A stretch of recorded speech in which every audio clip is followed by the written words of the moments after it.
He maha wā tātou kaupapa e hāngai pūana ki wā tātou tamariki I te rāne e hoa mā tuatahi kua tīmata te tau whāinga kapahaka mana kuratahi ki tauranga moana. He whakataetai tēnei e mata poporetia nuitia ana e wā tātou tamariki. Engari, kei reira tonu taua uru pounamu e iri mai rā. Ara, mēnā e tika ana rānei kia whakataetai te whakatupuranga tamariki o ngā kura tuatahi. Kei tauranga moana, a Kereama Right e whai haere ana I ngā kōrero o te wā. Kereama pēhea ngā whakaaro o te iwi ki taua uru pounamu rā. Skari kāre kore kei te rongo mai koutou koe ke ngā mahi o te rānei ki te kapa tuangahuru mātahi o ngā kapa te kau mā toru I tēnei rangi. He whakataetai tēnei kātu ia rua tau ki hea ke rānei ana koirā tonu te uru pounamu ka puta ia te wā mena rānei e tika ana kia whakataetai tēnei reanga nā e tōtara wāhi rua ana ngā whakaaro o tēnei iwi ko ngā mātua ko ngā kaiako e mea ana e mā nuka ana e mā harahara ana ki ngā taumahatanga nā reira I toko ake ai te whakaaro me whiu e au tērā pātai ki ngā tamariki.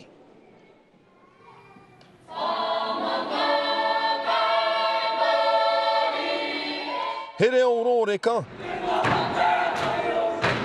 He kai tangata. E hara I te matatini, engari ko te matatini o a pōpō. O tipu ahau I roto I te ao kapaka hoki, no reira, tino pai. Ngā kau nui, seau ki ngā mai haka nā tunga whai au ki te hāpai I ngā mahi a te Māori.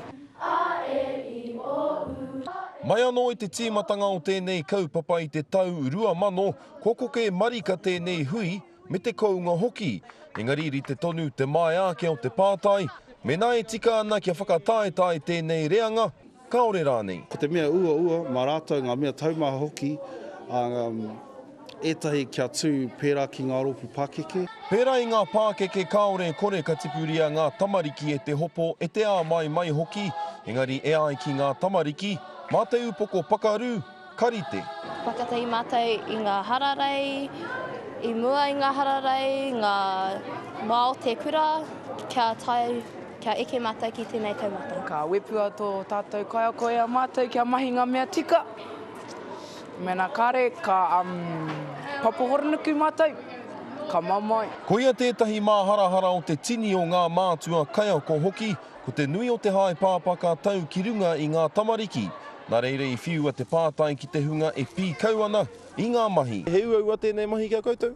Ka, I te mea he Māori mātou, me tēnei tō mātou mahi. Ka la te mea ko waia haere mātou ki te tui, mua I te arohara o te tangata.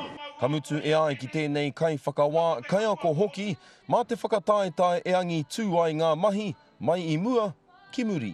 Whakataetai tonu atu ana. Kua kua hoki mai, kua riri mai, kia eke rāno rā ki taua taumata, ka ora rā tō tātou kaupa. Me te aha te kau mā whā no ngā kapa ka tahu I te riri, a pōpō. Skari e hara I te mea ko wānangatia tēnei take te kōmuti a motu engari e whakapai ana e ai ki ngā kai whakahaere o tēnei whakataetai tōna 2,500 rau tāngata I tatu mai ki te tautoko ki te whakanui wā rātou tamariki I tēnei rangi tonu nei. Me te aha e whakapai ana rātou ka pūruatia tērā a pōpō nā reira kei te kite tātou he kaupapa tēnei e arohaina nui tia ana e te motu whānui. Kereama Right, I tauranga moana, tēnā koe I e nā whakamārama au.